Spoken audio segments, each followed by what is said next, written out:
Markus pasal 10 ayat 46 sampai 52.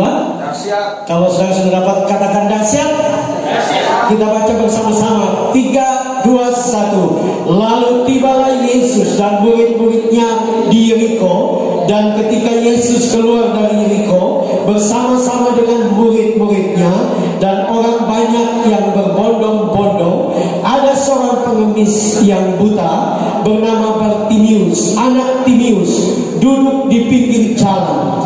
Ketika didengarnya bahwa itu adalah Yesus orang Nazaret, mulailah ia berseru, "Yesus anak Daud, kasihanilah aku." Banyak orang menegurnya supaya ia diam, namun semakin keras ia berseru, "Anak Daud, kasihanilah aku." Lalu Yesus berhenti dan berkata, "Panggillah dia." Mereka memanggil orang buta itu dan berkata kepadanya, "Kuatkanlah hatimu, berdirilah, ia memanggil engkau." Lalu ia menanggalkan jubahnya, ia segera berdiri dan pergi mendapatkan Yesus. Tanya Yesus kepadanya, "Apa yang kau kehendaki supaya aku perbuat bagimu?" Jawab orang buta itu, "Rabuni, supaya aku dapat melihat." Lalu kata Yesus kepadanya, "Pergilah, imanmu telah menyelamatkan engkau." Pada saat itu juga melihatlah ia, lalu ia mengikuti Yesus dalam perjalanannya. Amin. Silakan duduk kembali, Bapak Ibu Saudara-saudara. Malam ini saya ingin berkhotbah dengan judul menyongsong mujizat saat krisis.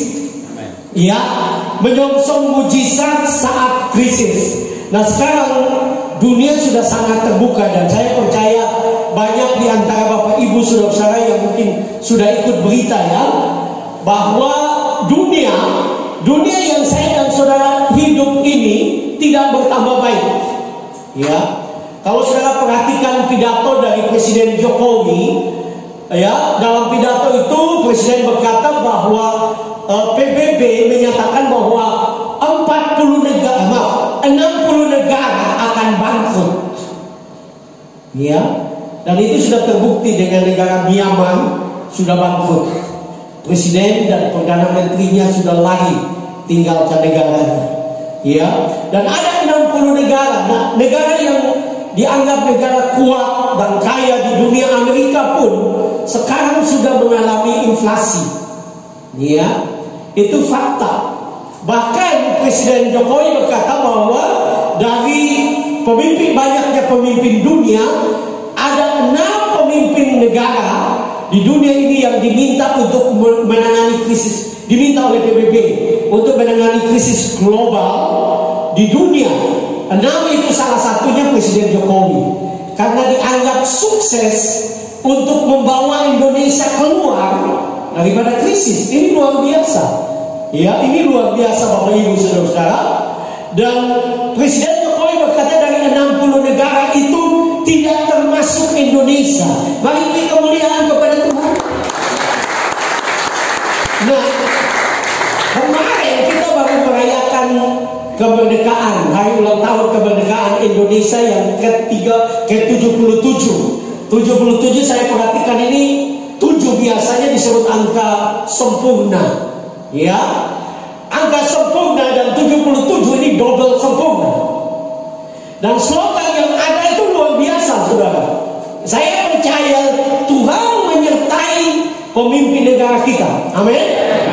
Ya, yaitu slogannya adalah pulih lebih cepat, bangkit lebih kuat, merdeka.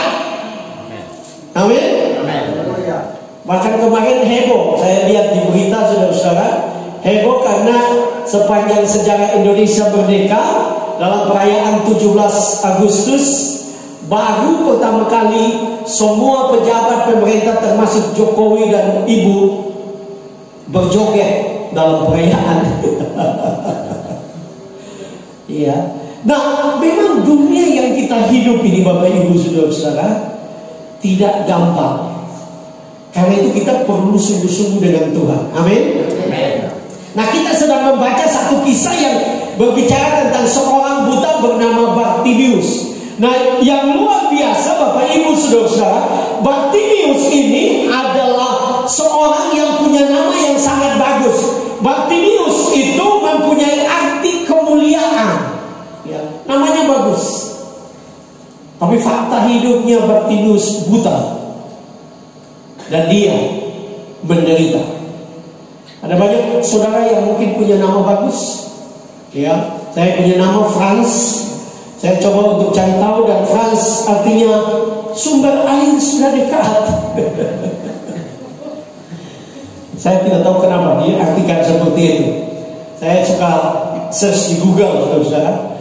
Ya, kenapa sih orang suka kalau mau baik itu orang Sangir, orang Papua, orang Kupang, orang Maluku, selalu kalau mereka kalau bikin mob atau lelucon ya, mereka selalu yang perempuan selalu namanya Mince. Ya, ada Mince di sini? Ada? Jangan malu, Mince berarti main atau bermain-main.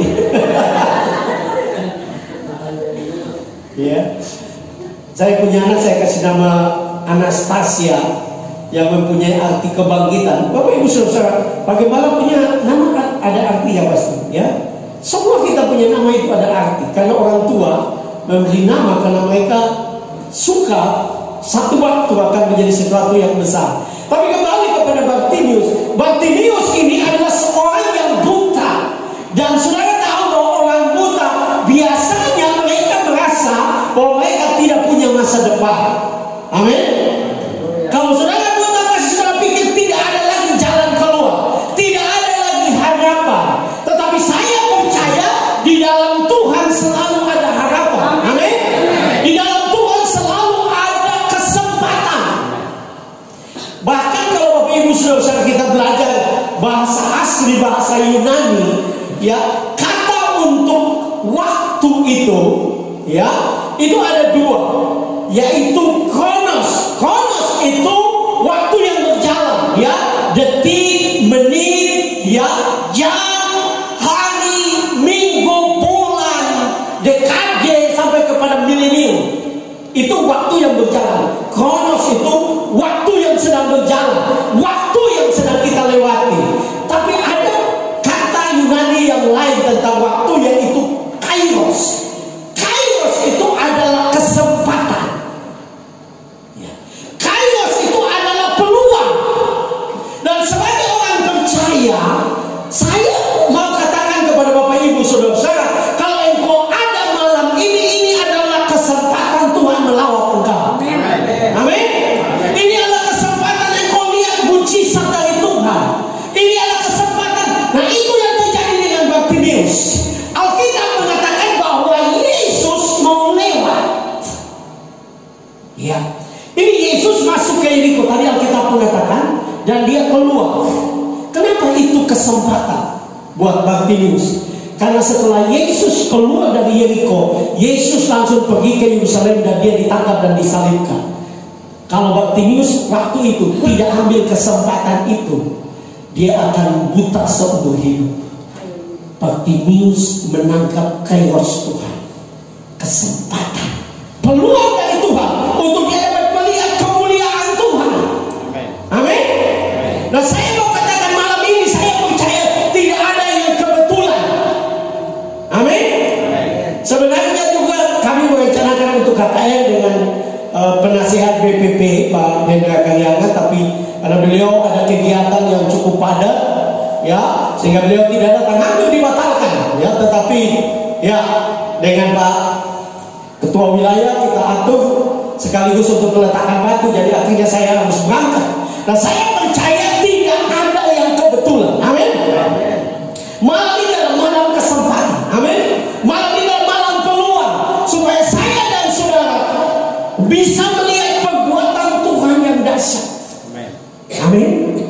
Karena itu, sebagai orang percaya, kalau kita ikut ibadah, itu bukan sekedar menghadiri ibadah. Amin. Tapi itu adalah kesempatan untuk kita melihat mujizat Tuhan. Itu adalah kesempatan untuk kita melihat hal-hal yang dahsyat, hal-hal yang luar biasa. Karena saya percaya waktu Tuhan hadir, waktu Tuhan lewat. Alkitab mengatakan, kalau sudah baca dari Injil Matius sampai Injil Yohanes, tiap kali Yesus lewat, dia bertemu dengan masalah, dia melakukan mujizat. Amin. Karena itu malam ini adalah kesempatan bagi engkau. Malam ini adalah kairos bagi engkau. Malam ini adalah peluang bagi engkau untuk engkau dapat melihat mujizat Tuhan terjadi dalam hidup kita semua. Amin. Mujizat Tuhan terjadi buat saya, terjadi buat Bapak Ibu Saudara, apapun masalah. Karena Tuhan adalah Tuhan yang baik. Amin. Tuhan adalah Tuhan yang mengasihi kita. Tuhan adalah Tuhan yang merancangkan yang terbaik bagi kita. Itu ada dua hal yang kita bisa belajar malam ini. Yang pertama, menyongsong mujizat saat krisis adalah dengan menangkap kairos Tuhan. Ya. Bagaimana supaya kita dapat melihat mujizat Tuhan? Bapak Ibu Saudara, kalau engkau perhatikan Alkitab tadi dalam ayat yang kita baca, ayat 46, di situ dengan jelas dikatakan bahwa ada banyak orang berbondong-bondong ya mengikuti Yesus. Pertanyaannya, banyak orang yang berbondong-bondong mengikuti Yesus itu ada masalah enggak? Pasti ada masalah. Ya, karena tidak ada orang yang tidak ada masalah. Ya, semua kita punya masalah. Semua kita punya pergumulan. Tetapi kenapa Bartimius berbeda? Kenapa Bartimius mengalami mujizat Tuhan? Kenapa Bartimius bisa melihat hal yang dahsyat? Bagaimana Tuhan menolong kehidupannya, persoalannya? Kenapa? Karena Alkitab mengatakan bahwa dia tahu bahwa ini kesempatan, ini peluang. Nah, kita bisa belajar dari sini bagaimana kita bisa menangkap kairos Tuhan. Yang pertama, perhatikan firman Tuhan yang kita baca tadi. Di situ dikatakan bahwa dia sudah mendengar tentang Yesus. Ya, dia sudah dengar tentang Yesus. Bartimius sudah dengar tentang Yesus. Saya senang waktu saya teliti, Bapak Ibu Saudara, kata untuk didengar, dia sudah dengar tentang Yesus adalah berasal dari kata Yunani akoo. Akoo itu mempunyai arti mempelajari, mengerti, mentaati. Jadi bukan saja dengar. Ya. Kalau engkau ingin melihat mujizat Tuhan, jangan jadi orang Kristen yang hanya menonton. Ya. Engkau harus benar-benar jadi orang Kristen yang dengar firman Tuhan. Amin. Betul-betul dengar apa yang Tuhan katakan.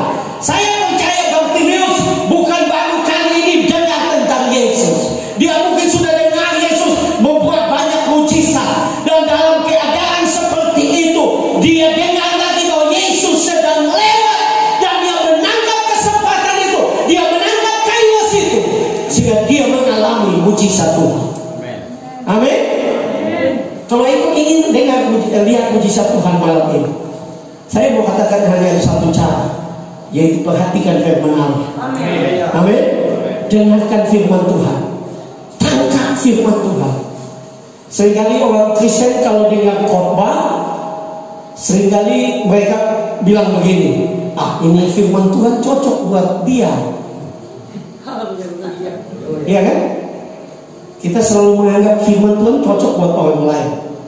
Harusnya tiap kali firman Tuhan datang itu cocok buat saya. Amen. Itu yang saya butuhkan. Amen. Itu yang saya perlukan. Itu yang saya perlukan supaya malam ini saya mengalami perubahan. Alkitab mengatakan bahwa Bartimius sudah dengar Yesus. Dia belajar, dia coba untuk mencari tahu siapa Yesus, dan dia belajar bahkan kata apa itu mempunyai arti mentaati. Karena dia ingin mengalami mujizat Tuhan. Nah, saya mau katakan kepada Bapak Ibu Saudara-saudara, Tuhan mau supaya kita sebagai orang Kristen belajar untuk dengar firman Allah. Amin.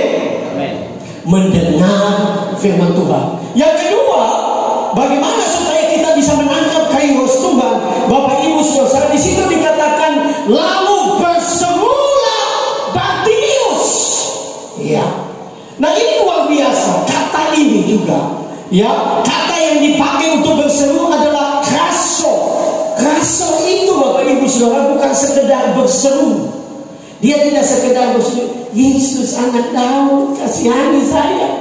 Yesus anak Daud.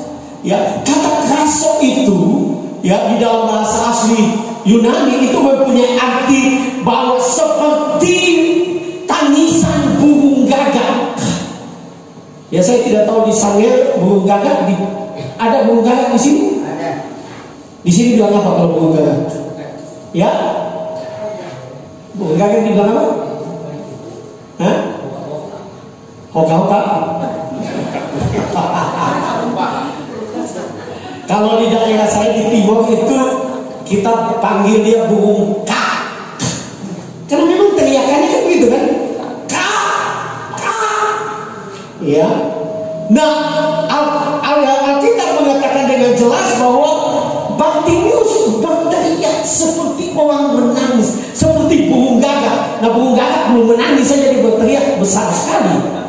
Apalagi kalau dia menangis. Bahkan di dalam arti lain itu menangis dengan keras. Kalau engkau ingin lihat mujizat Tuhan, tidak ada cara lain selain kita berseru kepada Tuhan. Saya tidak tahu apa masalahmu malam ini. Saya tidak tahu pergumulanmu malam ini. Tapi yang saya tahu, kita perlu belajar dari Bartimius. Dia menangkap kairos Tuhan. Dia menangkap kesempatan dari Tuhan. Dia menangkap peluang dari Tuhan. Dan Alkitab mengatakan dia berseru, dia berteriak, dia menangis. Yesus anak Daud, kasihanilah aku. Yesus anak Daud, kasihanilah aku. Itu sebabnya Yesus merespon dia. Yesus merespon dia. Apapun masalahmu malam ini, jangan jadi orang Kristen yang acuh tak acuh. Kenapa kita jadi banyak orang Kristen tidak lihat mujizat Tuhan? Kenapa? Karena seringkali kita jujur acuh tak acuh. Berdoa asal-asalan, gereja juga asal-asalan. Tapi kita pengen mujizat terus. Tidak, saudara. Untuk menangkap kairos Tuhan hanya ada satu cara, yaitu kita berseru, kita menangis, kita berseru kepada Tuhan dengan suara keras. Bahkan di situ dikatakan bahwa Alkitab mengatakannya, kisah yang tadi kita baca, waktu Bartimius berseru, murid-murid menyuruh supaya dia diam. Orang banyak minta supaya dia diam. Tapi Alkitab mengatakan bahwa dia semakin keras. Saya juga coba untuk mencari tahu apa arti semakin keras. Semakin keras dalam bahasa Yunani, kata Yunaninya adalah malon. Malon itu adalah tingkat yang lebih besar. Artinya makin dilarang dia makin berteriak. Makin dilarang, makin dia berteriak, makin besar. Bahkan arti lainnya lebih cepat. Jadi mungkin awalnya cuma Yesus anak Daud, kasihanilah aku. Dia makin percepat. Yesus anak Daud, kasihanilah aku. Yesus anak Daud, kasihanilah aku. Dan Yesus merespon. Yesus merespon kepada Bartimius. Tuhan mau supaya saya dan saudara melihat mujizatnya. Tapi dia mau supaya saya dan saudara menunjukkan iman kita. Berseru kepada Tuhan dengan suara yang nyaring itu juga bagian dari iman. Amin. Itu bukan cengeng.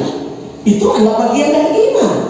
Itu adalah bagian dari iman bahwa kita percaya bahwa Tuhan kita adalah Tuhan yang baik, Tuhan yang mengasihi kita, Tuhan yang merancangkan yang terbaik bagi kita, dan kita percaya bahwa Dia akan melakukan mujizat bagi saya dan saudara apabila kita sungguh-sungguh percaya kepada Dia. Nah, Bapak Ibu saudara, apapun masalahmu malam ini, saya mau katakan kepada Bapak Ibu saudara, datang kepada Tuhan dengan iman yang sungguh-sungguh. Amin.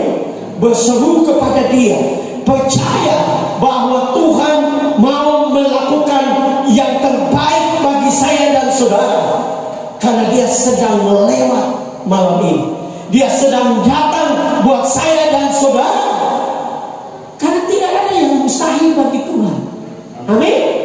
Apapun masalahmu, apapun penyakitmu, apapun pergumulanmu, selalu ada jalan keluar. Ya, kita belajar Alkitab dengan jelas. Kalau kita baca dalam kitab Daniel tentang Sadrak, Mesak dan Abednego, mereka diperhadapkan dengan perapian yang menyala-nyala, tidak ada jalan keluar. Tetapi Alkitab mengatakan waktu Sadrak Mesyak dan Abednego dibuang ke perapian yang menyala-nyala, orang yang membuang, bahkan yang membuang mati, Alkitab mengatakan waktu mereka jatuh ke dalam api, mereka berdiri dan ada seorang anak dewa, dan kita percaya itulah Yesus yang hadir di tengah-tengah mereka. Dan Alkitab mengatakan bahwa tidak ada bau kebakaran sedikit pun, bau pun tidak ada. Kenapa? Karena apabila kita percaya kepada Dia, kita beriman kepada Dia, kita berseru kepada Dia, apapun masalah kita, selalu ada jalan keluar. Amin. Karena Yesus sedang lewat. Ya, Yesus, saya percaya malam ini sedang lewat di tengah-tengah kita. Saya tidak tahu, mungkin malam ini engkau hadir dalam KKR, engkau sedang sakit. Saya mau katakan Yesus ingin menyembuhkan engkau.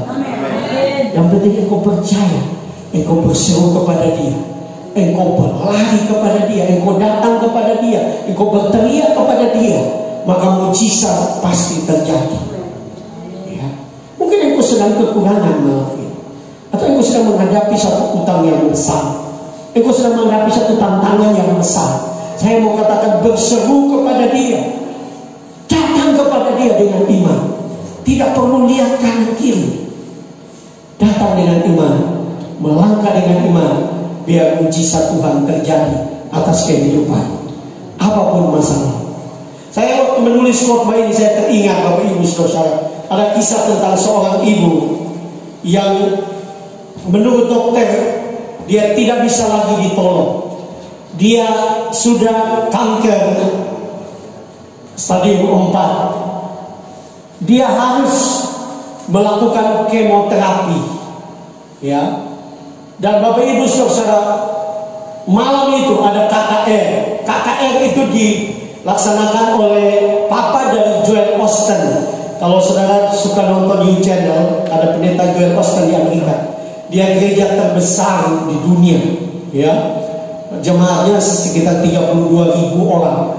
Dia ibadahnya di stadion baseball, ya, stadion yang besar. Di U Channel itu seringkali muncul khotbahnya. Nah, ini papanya John Osteen.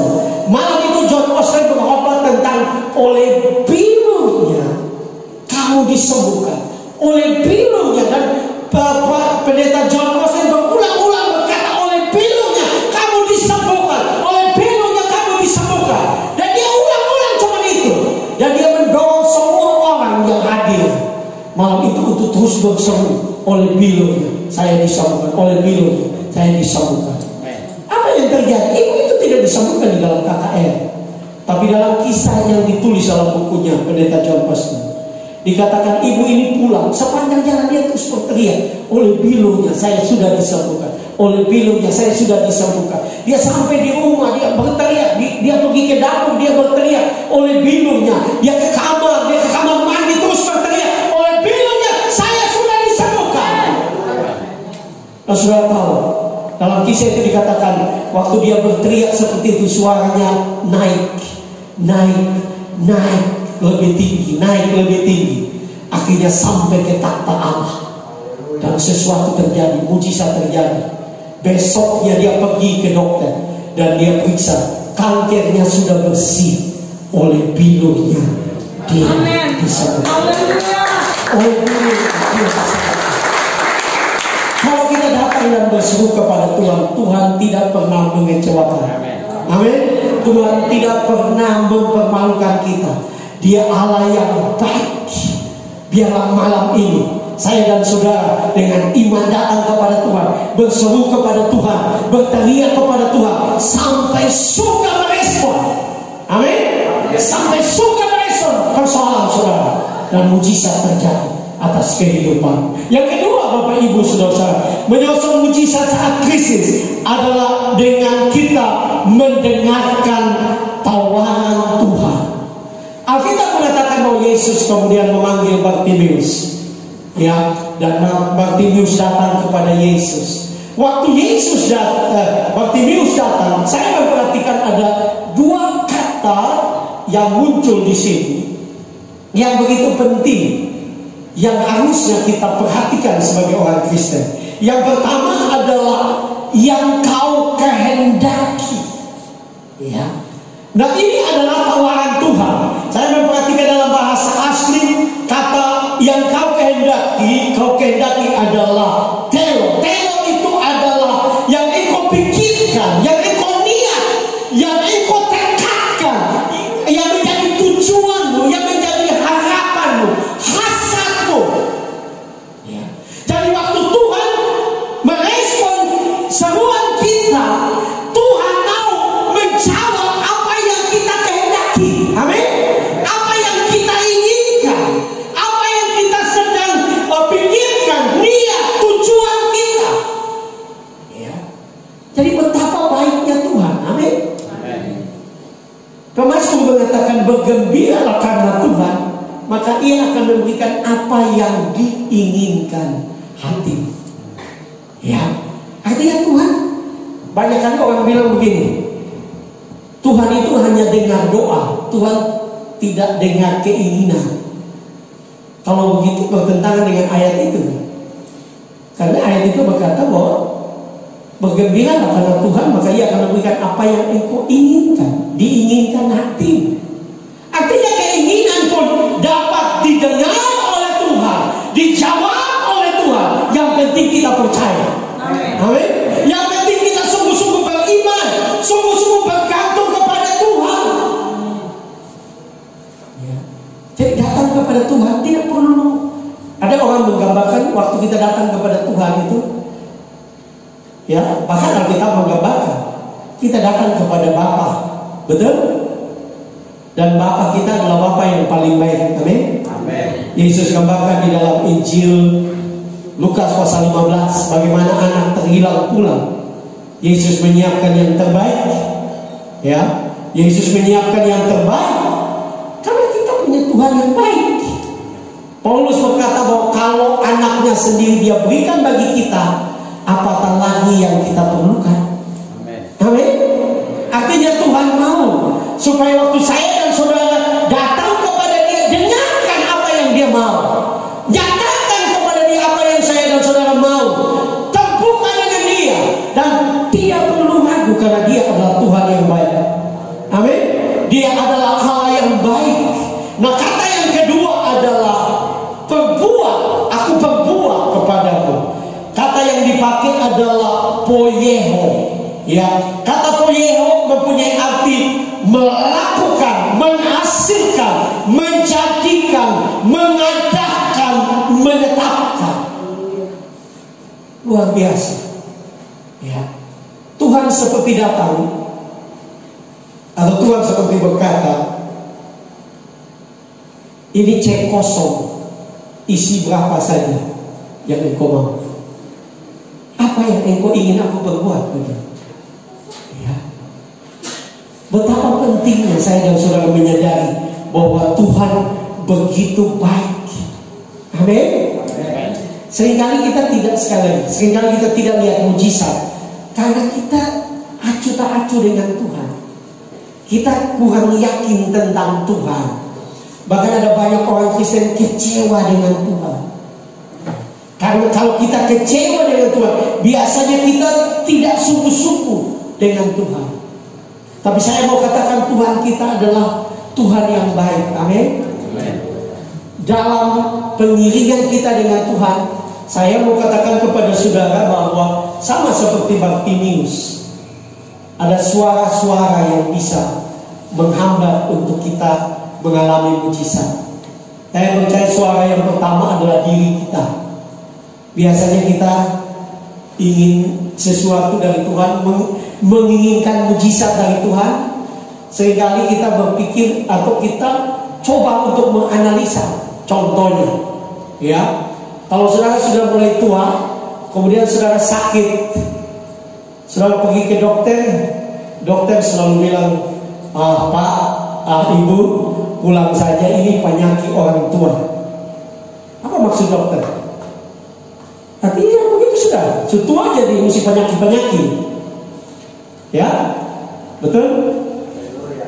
Tapi saya mau tanya kepada saudara, apakah Tuhan bilang bahwa Tuhan sakit-sakitan? Tidak. Firman Tuhan masih berkata bahwa sampai masa tua pun kita terus berbuah. Amin. Menjadi gemuk dan segar. Ya.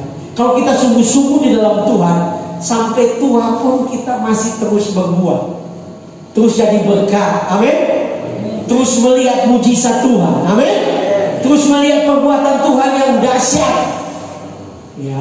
Apa yang seringkali selalu menghambat kita untuk lihat mujizat Tuhan adalah kita melihat diri kita.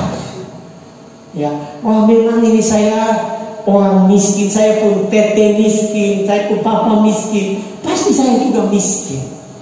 Seringkali seperti itu. Saya mau katakan kepada saudara, tidak ada yang mustahil bagi Tuhan. Amin. Tuhan mau berkati kita, Tuhan mau pulihkan kita, Tuhan mau angkat kita, Tuhan mau jadikan hidup kita menjadi kesaksian, menjadi tanda dan alamat bagi banyak orang, sehingga nama Tuhan dipuji, dimuliakan lewat hidup kita. Amin. Dan tidak ada yang mustahil bagi Tuhan. Ya, ada orang-orang di sekitar kita yang akan meremehkan kita. Banyak kali anak-anak muda tidak mencapai keberhasilan oleh karena orang tua suka berkata-kata yang salah tentang anak. Ya, suka kita lihat anak kita yang mungkin tidak sepintar, kita bilang anak ini bodoh. Nggak tahu hanya ikut siapa. Nah, saya mau bilang buat saudara, waktu engkau berkata anakmu bodoh, engkau sedang berkata kepada dirimu. Karena menurut kedokteran, anak itu dia akan membawa 50% kemampuan dari ayah dan 50% dari ibu. Jadi kalau dia bodoh, ada di bodoh dari papa dan mama. Ya, jadi jangan bilang mereka bodoh. Ya, ya, karena kalau dia bodoh mungkin, kalau engkau tidak bodoh mungkin dia ikut tetangga. Ya, tidak, dia ikut tetangga. Ya, nah seringkali itu menghancurkan. Ya. Tapi saya percaya, saya dan saudara yang percaya kepada Tuhan akan melihat hal-hal yang besar. Amin. Waktu kita datang kepada Tuhan, berseru kepada Tuhan, maka Tuhan kita adalah Tuhan yang dahsyat. Kita dapat melakukan hal-hal yang luar biasa. Kalau itu belajar dengar apa yang menjadi tawaran Tuhan, atau datang kepada Tuhan dan belajar untuk minta dengan iman. Ya. Waktu badai sedang terjadi di Danau Galilea, Alkitab mengatakan Yesus datang. Murid-murid begitu ketakutan, bahkan mereka menganggap itu hantu. Tapi Yesus memperkenalkan diri bahwa jangan takut, ini aku. Dan Alkitab mengatakan bahwa Petrus berkata, Tuhan, apabila itu engkau, suruhlah aku berjalan di atas air. Dan Alkitab mengatakan Tuhan berkata datang, dan Petrus keluar dari perahu dan dia mulai berjalan di atas air. Dia berjalan, sebenarnya dia bukan berjalan di atas air, dia berjalan di atas firman. Amin. Firman yang mengatakan datang, dia datang dengan iman, dia berjalan di atas air. Kenapa? Karena Petrus berani untuk keluar. Saya punya bagian lain dari khotbah ini. Petrus berani keluar dari zona nyamannya. Ya, dia berani mengambil risiko. Orang-orang yang berani mengambil risiko untuk datang kepada Tuhan, mereka akan melihat mujizat Tuhan terjadi. Mereka akan melihat perbuatan-perbuatan Tuhan yang luar biasa. Tadi waktu saya menulis khotbah ini, saya teringat akan satu cerita kejadian nyata di Cina. Ya, untuk saudara tahu bahwa di Cina negaranya adalah negara komunis, ada banyak orang Kristen yang menderita di sana. Nah, ada satu anak Tuhan, dia menderita di sana. Dia dipenjara, dan sipir atau penjaga-penjara yang menjaga selnya dia itu paling jahat di penjara itu. Jadi orangnya selalu aniaya dia, pukul dia, selalu kasih makanan yang paling busuk buat dia. Dia menderita sekali. Ya. Jadi satu hari, saudara, dia pengen, ya, dia pengen untuk makan pisang. Ya. Jadi dia berdoa kepada Tuhan, dia bilang begini, ya, dia bilang begini, Tuhan, saya pengen makan pisang, cuman mau dari mana Tuhan? Tapi Tuhan saya percaya Tuhan dapat melakukan mujizat. Karena tidak ada keluarga yang berani untuk datang besuk dia.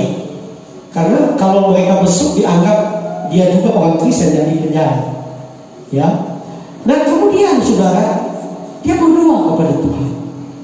Tuhan, saya pengen satu buah saja Tuhan. Nah malam itu dia berdoa, saudara, kemudian dia tidur.